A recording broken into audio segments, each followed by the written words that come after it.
Back to Hardball. The Obama administration plans to move up to 100 Guantanamo detainees, those are terrorist detainees, to an Illinois prison. Joining me right now are two U.S. congressmen from Illinois with very different views on that move. Republican Congressman Schock and Democratic Congressman Hare. Congressman Schock, why are you against this decision to put these people in this new federal facility in Illinois? These are people who apparently will have been convicted by military tribunals. I don't believe all of them have been on trial yet at this point. And the reason I'm opposed, as well as a majority of Illinoisans and a majority of Americans at this point, is because the president has yet to convince us, has yet to lay out a plan as to why this makes America safer. Moving Guantanamo Bay, changing addresses of that detention center, will not eliminate the hatred that their jihadist brothers have for our country and the detention center, regardless of where it's located. So you don't see any advantage in removing what has become an international symbol of American abuse, if you will? Well, first of all, let's get some facts straight.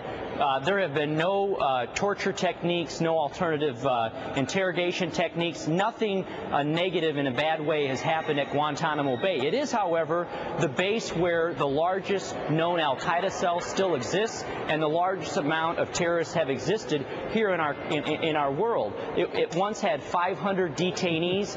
It started under the Bush administration, came down during the Obama administration down to 200 detainees. We processed out about 300 of them. Some of them went on trial, some of them went back to their country. But it begs the question, who's left? Who are the 200 that remain? Okay, let me get this. Let me get this straight on the policy issues. I got to the symbolic issue, which I'm thinking about myself. On the issue of Abu Ghraib, would you have closed that? Well, absolutely. Obviously, okay. Would you have stopped the waterboarding? Well, would you have stopped it? If you had been president this time, would you have done what President Obama has done and stopped the waterboarding? Because that's another thing that people symbolically see as American, well, repression or tyranny or imperialism, whatever the hell they're calling it. Would you have stopped the waterboarding?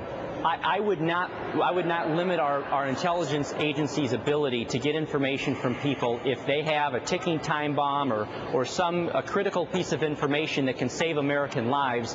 I don't believe that we should limit waterboarding or, quite frankly, any other alternative torture technique if it means saving Americans' lives. But I don't think it should be standard practice. You don't have a principled objection to torture. Well, I'm asking you, it's not a matter of principle with you, that it would depend on the circumstances. I think at the end of the day, our security forces, our number one goal is protecting American lives and keeping America safe. So they identify the means. In other words, you don't have any problem with torture. Chris, I don't see how moving Guantanamo Bay to U.S. soil makes America safer. I'm just trying to get your value system on torture. You say it depends on the circumstances. You believe we should keep Gitmo. I do believe we should keep Gitmo, and I believe that we should not limit our intelligence personnel's hands if and when they have a reason to believe someone has some critical information that can save Americans' lives. You don't believe in our adherence to the Geneva Conventions, in other words? Chris, you're putting words in my mind. No, I'm asking you because you're putting words out there. You're saying we can use torture when we think it's necessary, and I'm saying if you think it's necessary, then you must believe it's okay to violate Geneva Conventions. I believe it's important that we keep Americans safe, and if our intelligence personnel, as they have, believe that individuals have critical information, then they need to do what they can to keep Americans safe. Chris, okay, so let me go to Congressman Hare. Your view, why is it a better move to put our detainees, some of them have been, I think most of them are going to have been convicted by tribunals, put them in American territory rather than keep them out there in Cuba? Well, Chris, let me just say, I think you just heard from the very far right wing of the Republican Party. Colin Powell, Secretary Gates have all said, even George Bush said, to close Guantanamo Bay. I don't support torture ever. This is the United States of America. We lead by example. If someone was doing that to our troops, we'd be screaming bloody murder. These are detainees that are going to be brought to a maximum security prison. We haven't had a person escape from one of those in 20 years. I don't subscribe to the fear factor. I don't subscribe to the fact that we have to be very, very afraid. I'll tell you what I'm afraid of, Chris. I'm afraid of getting up every day and seeing 12 to 14% unemployment in that region. This will cut the unemployment in half, and I disagree with Aaron. He ought to go up there and tour the prison, which he hasn't done. And the other thing I would suggest that he does is take a look at every single county board, Republican and Democrat, every mayor, the Department of security chief for the state of Illinois, the state police director of the state of Illinois. They've all endorsed this. This is a $1 billion, over 4 years, $250 million economic effort. And I have told my friends on the Republican aisle, if you could get me 3,000, 3,500 jobs, that's fine. Let's sit down and talk about it. This again goes back to be afraid, be very, very afraid. They're going to get you. They're out to nail us. I don't subscribe to it. I think that's the fear factor, and I'm not going to be part of it. Chris, Mr. Schock, your response. Yes. First of all, I have enormous respect for my good friend Phil Hare, who we share congressional districts with. But I would encourage him to visit Guantanamo Bay, which I have done. I don't need to visit Guantanamo. We're going to shut it down.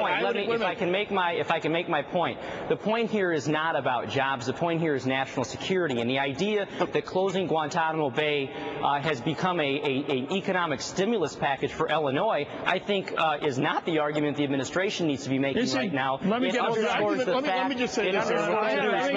Gentlemen, I need a fact check here. Isn't it true that the local people want these jobs? Isn't it true that the local people, Mr. Schock, want the local people in the area affected want these jobs, want that facility? Isn't that true? Yes. 95% of them want it, Aaron. 95% of the people in the area want it. Okay. And let me just go back to this. I have, but I have. I've been there. You haven't. Let me just. Local officials. Well, I have. I've been there and talked to them. I don't know. Okay. You have the majority of Illinoisans are still opposed to bringing Gitmo to Illinois. See, you haven't talked to them, Aaron. I have. Let me just say this, Chris, if I could. Sure. I am never going to support doing away with the Geneva Convention. I don't believe in torturing people under any circumstances. This is the best country on the planet. We lead by example here.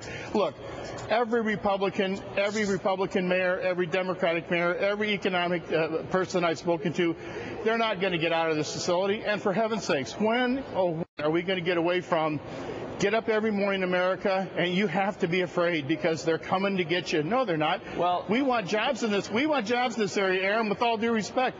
If you can find 3,500 jobs for that area, I will meet you tomorrow morning for coffee. You tell me how we go about getting them. These are going to be good-paying jobs, and I will not. Mr. Schock, I have to go back to Mr. Schock. One of the issues that's been raised by the Republicans, by the critics of this plan, is that we don't have the capability to keep people in these maximum security prisons, that they'll escape. Is that one of your concerns, that these people will escape? No, look, I have enormous respect. No is your answer. No is your answer. Well, let me answer it. I have enormous respect for our law enforcement folks, okay? I have no reason to believe that people would escape from Thomson or any other corrections facility. But I think there's some important information that the public has yet to receive from the Obama administration.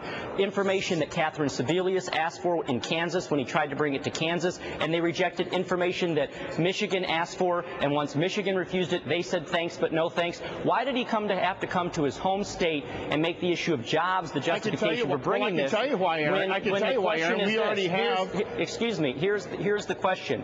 Have detainees at Guantanamo Bay attempted to escape? There's the answer to that question. It is classified. The president can release that information. Second question. Have their jihadist brothers attempted to come to Guantanamo Bay in Cuba? There's an answer to that question. That information is classified. With that information, I think the views of the residents of Thomson and the residents of all America would question of whether or not bringing that facility there does pose a risk and is in the best interest of national security. Chris, we already have 340.